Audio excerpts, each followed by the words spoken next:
Qu'est-ce que je vais faire de mon célibat? Qu'est-ce que je veux vraiment? Le mariage?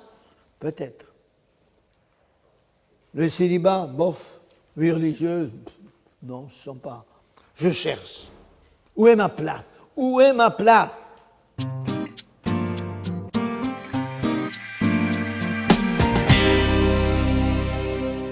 Alors, je vais vous faire quelques réflexions de base pour répondre à cette question.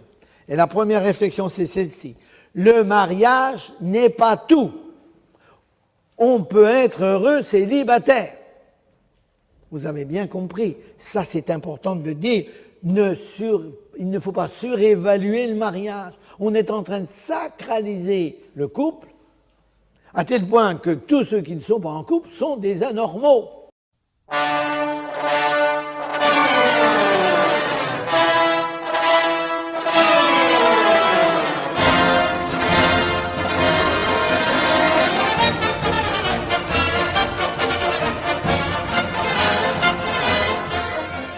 Que je me sens normal. Vous avez des êtres merveilleux que vous connaissez, des Jean Vanier, je vous dis, des Michel Londal, des Régine Pernoud, qui étaient des célibataires heureux. Le mariage n'est pas tout. On dit qu'il y a un charisme du mariage. Je pense aussi qu'il peut y avoir un charisme du célibat. Faut pas dire, c'est simplement absolument une anomalie fondamentale. L'essentiel, c'est d'être heureux.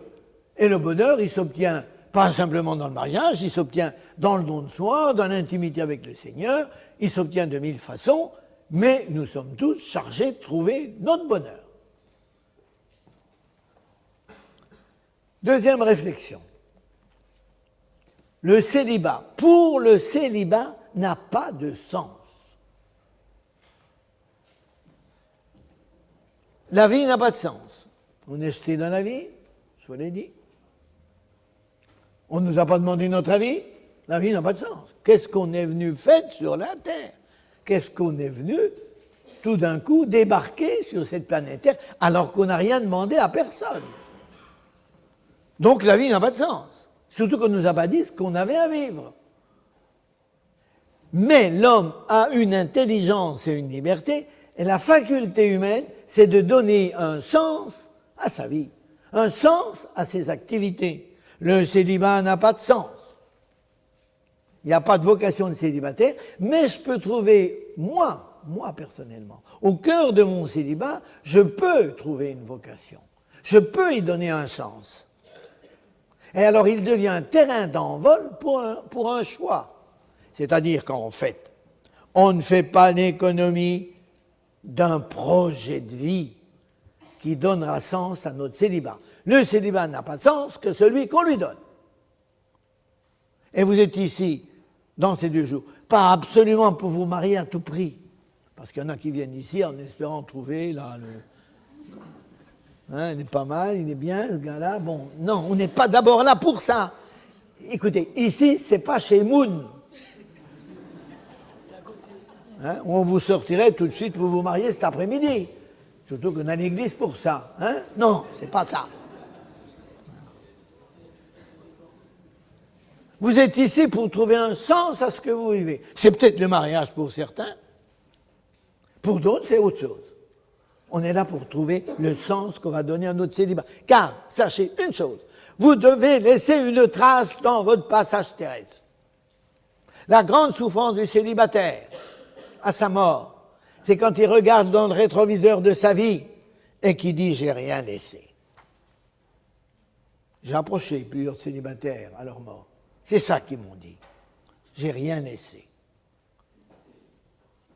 Une mère de famille qui laisse des enfants, voire des petits-enfants, surtout quand il y en a beaucoup, car vous savez, actuellement, les arrière-grands-mères qui disent « j'ai 50, 60 descendants », ils peuvent dire « j'ai laissé une drôle de trace ». Et parmi eux, peut-être un enfant qui va sauver la planète, vous vous rendez compte? Tandis que le célibataire, lui, il dit « j'ai rien laissé ». J'ai passé une trace qui s'est effacée à jamais. Et c'est pour ça que c'est important que vous puissiez dire au fur et à mesure que vous avancez dans la vie, j'ai une utilité, j'apporte quelque chose au monde, j'ai donné un sens à mon célibat. Donc, vous avez osé donner un sens à votre vie, vous avez une vocation, vous avez un idéal, il faut une flamme, vous entendez, il faut une flamme dans la vie. Celui qui n'a pas de flamme, il ne peut rien faire. L'homme, disait Bernanos, vaut surtout pour la flamme qu'il porte en lui. Un cœur sans idéal est un ciel sans étoiles. N'oubliez pas ça. Vous avez à avoir un idéal. Dites-vous bien que la solution à votre célibat ne vous sera pas parachutée. C'est à vous de la trouver. Il y a urgence de réflexion. Il y a urgence d'action. Il y a urgence de trouver dans sa vie un grand projet de vie, d'accrocher sa vie à une étoile.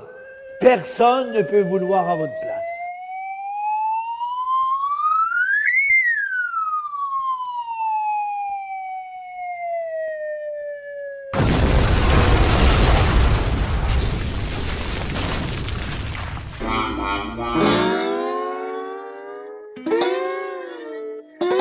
S'épanouir, être heureux. D'abord, je vais vous dire une chose. Vous rêvez de mariage, vous ne serez des bons mariés que si d'abord vous êtes des bons célibataires. Le drame de nos jeunes aujourd'hui, c'est que dès qu'ils ont 15 ou 16 ans, ils se mettent en couple. Ils ne sont pas capables d'être célibataires. Dès qu'ils ont quitté les jupes de leur mère, il faut aussitôt, sur un campus universitaire, ils cherchent d'autres jupes ou d'autres jeans. Mais c'est pas croyable, ils ne peuvent pas vivre seuls. Pour être marié, il faut d'abord être célibataire. Parce qu'à ce moment-là, on n'est pas accroché à quelqu'un, scotché comme le gosse. Je ne peux pas vivre sans toi, au point de fatiguer l'autre.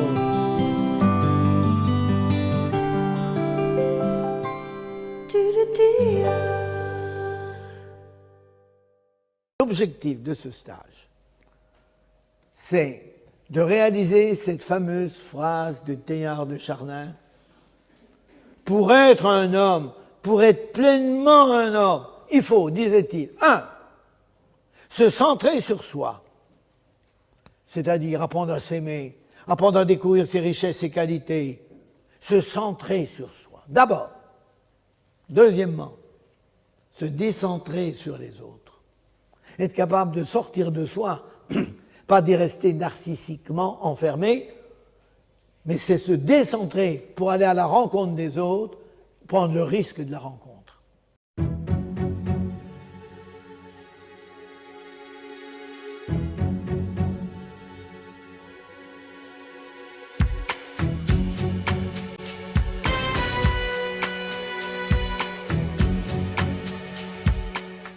Et troisièmement, dit Teilhard, ça ne suffit pas. On est vraiment un homme que si on se surcentre sur plus grand que soi, si on regarde au-dessus, si on se dépasse.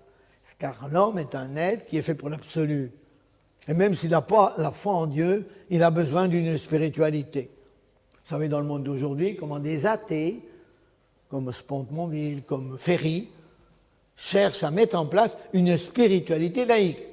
C'est pas facile. Bon, d'accord. Mais ils essayent parce qu'ils disent, l'homme a une autre dimension, a une troisième dimension. Si vous n'avez qu'une dimension, vous n'êtes qu'une ligne. Si vous avez 2 dimensions, vous êtes une surface. Et si vous avez 3 dimensions, vous êtes un volume. Alors voilà, c'est ça qu'on va essayer de vivre. On va travailler ces 3 points, se centrer sur soi, se décentrer sur les autres, et troisièmement, se surcentrer sur plus grand que soi.